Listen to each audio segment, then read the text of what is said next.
নমস্কার, কেমন আছেন সবাই? আশা করছি সবাই অনেক ভালো আছেন। আজকে যাচ্ছি মায়ের থানে। তো সাম্য ওর বাবা রেডি হয়ে গেছে আর আমিও এদিকে রেডি হয়ে গেছি। কালকে বৃষ্টি হয়েছিল বলে তো আজকে ওয়েদারটা কিন্তু বেশ ঠান্ডা ঠান্ডা আছে।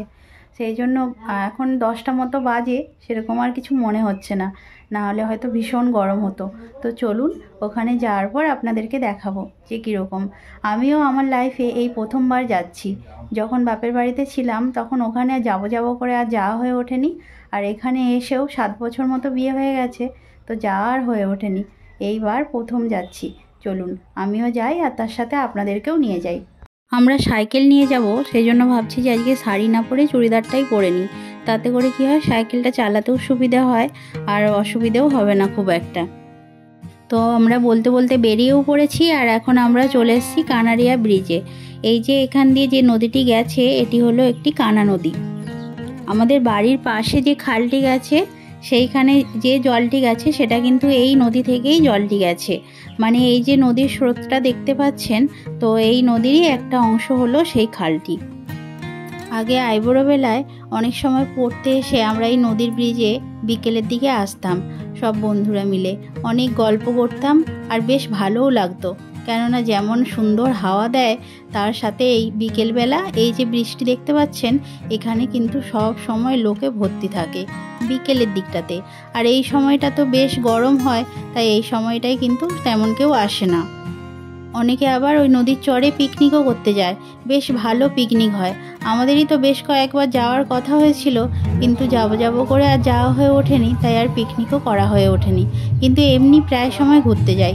তো চলুন আপনাদের সাথে কথা বলতে বলতে এখন আমরা যেখানে আসছি সেখানে পৌঁছে গেছি।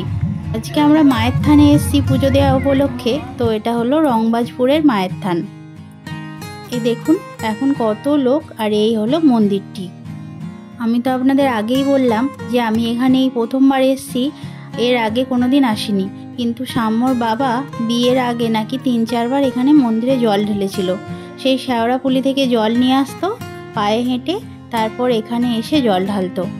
আমরা সাইকেলে যখন এলাম তখনই আমাদের লেগেছে প্রায় 45 মিনিট মতো সাইকেল চালিয়ে।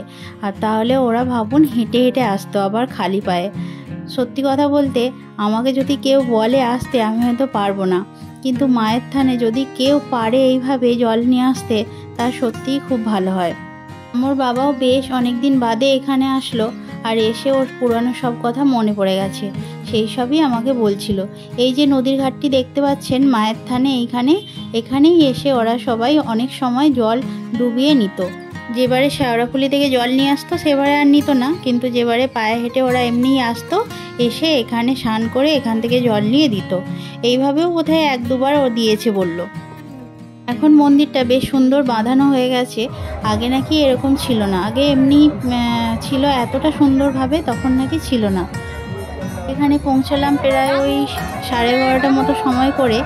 তারপর থেকে কিন্তু বেশ রোদ্দুর উঠেছে। রোদের ভয়ে দেখুন না মাথার মধ্যে ওড়না চাপা দিয়ে রেখেছি। এই ঘাটের জায়গাটা সম্ভবত আরও সুন্দর করে বাঁধাই করা হবে, এখনও পুরোপুরি সম্পূর্ণ হয়নি কাজটি। চলুন এবার পুজো কিনে নিই, পুজো কিনে নিয়ে মন্দিরে পুজো দিয়ে দেব। সাধারণত পাড়ার একজনের কাছে এই পুজো দিয়ে দেওয়া হয়, তিনিই পাড়ার সমস্ত পুজো এখানে নিয়ে আসেন। তারপর যারা নিজেরা আসে, প্রত্যেকবারে তো আর আসা সম্ভব হয় না, তো যে ওই ওনার কাছে পুজো দিয়ে দেওয়া হয়, উনি নিয়ে আসেন। আমরা ওনার কাছেও পুজো দিয়েছি, যিনি পাড়া থেকে পুজো নিয়ে আসেন। তো এবারে আমরা যেহেতু এসছি, তাই আমরাও ভাবলাম নিজেরা পুজো দিয়ে দিই একটু।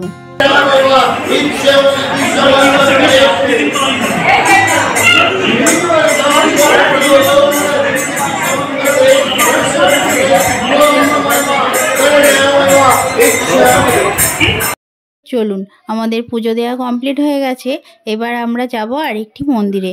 তার আগে ওখানে সব নিরামিষ চপ বিক্রি হয়, নিরামিষ ঘুগনি, তারপর আমের কাসন্দি, আরও বিভিন্ন রকমের খেলনা জিনিসপত্র এসব বিক্রি হয়। তো সেখান থেকে আমরা নিরামিষ চপ কিনে নিলাম। এখন আমরা চলে এসেছি শ্মশানকালী মায়ের মন্দিরে। এই যে এখানটা দেখছেন, এর পাশেই আছে শ্মশান। এখানে যে মায়ের পুজো করা হয়, ইনি শ্মশানকালী মা। এখানেও কিন্তু অনেক রকমের দোকান বসেছে। আর দেখুন মায়ের মূর্তিটি কি অপূর্ব।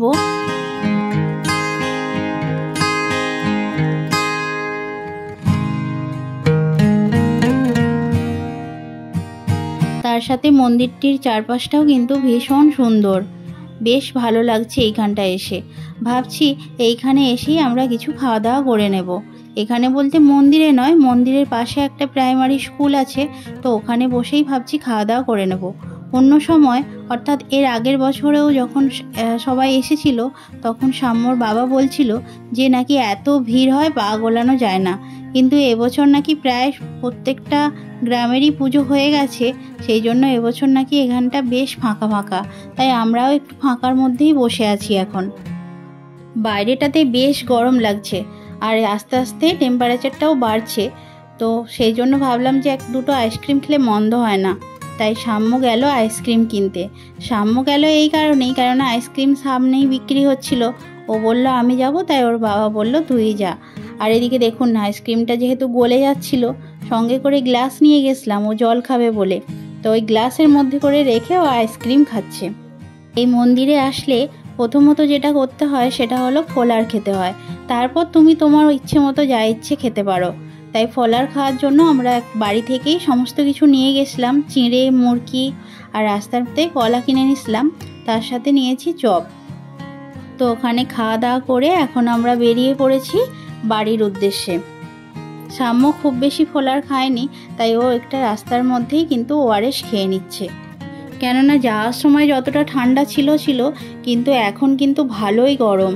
আর ও জলও খেতে চায় না, খাওয়ারও খুব একটা বেশি খেতে চায় না, শুধু যে একটু আইসক্রিম খেয়েছে আর ওই ফলার খেতে হয় নিয়ম রক্ষার জন্য, তাই ফলার খেয়েছে। তাও আবার ও ফোন দেখছিল, আমি একটু খাইয়ে দিলাম, আর বেশি তেমন কিছু খায়নি, তাই ওআরএসটা খেয়ে নিল। আমরা তো বাড়ির পথে রওনা দিয়েই ছিলাম, তো বেশ কিছুক্ষণের মধ্যে বাড়িও পৌঁছে গেলাম। আর এসেই দেখুন না, সাম্য কিনেছিল একটা সাপ আর একটা বাঁশি, সেগুলো নিয়েই ও ব্যস্ত। ও তার ওর মতো খেলুক, আর আমিও আমার ব্লগটি এখানে শেষ করছি। আবার দেখা হবে পরের একটি ব্লগে। ততদিন আপনারা সবাই সুস্থ থাকবেন, ভালো থাকবেন ও সচেতন থাকবেন, সেই সাথে নিজেরও খেয়াল রাখবেন। নমস্কার।